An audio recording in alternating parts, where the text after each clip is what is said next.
我说他们这个，他们之间有什么区别 Stop.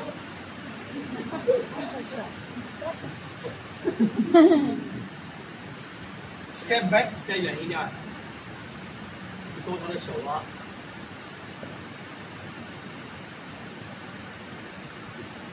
再远一点，你就是到那儿了。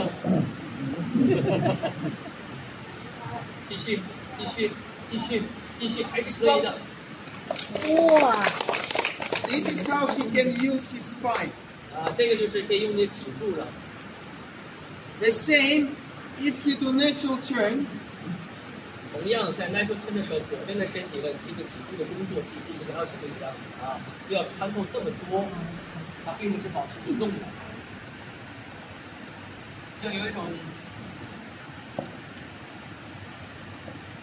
每年七夕的时候啊，牛郎织女见面的感觉。Now, do like this. The foot is connected with the knee. 脚要跟腿、膝盖连接， The knee connected with the hip. 膝盖要跟胯有连 The 接， hip connected with the shoulder. 那么胯要跟肩膀有连接， So if I turn his foot, 它整个就要开始动，因为这是关节的作用。 I will turn him. 运动原理，典型的运动原理啊！如果是在这儿练摔跤的话，一下就到。 I'm not so strong with one hand just to turn big guy, but it's just the body structure. 这个就是关节的作用。 So when you do the drive, 当我们做这个驱动，向前 when 驱 the 动， drive and stop, stop, center balance. 然后在中间做一些。 Now this is the moment when he needs to rotate the body.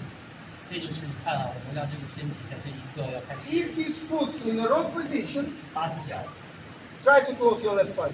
关闭你左边，不太好关，不太好关，不太好关。 Just block. Wait.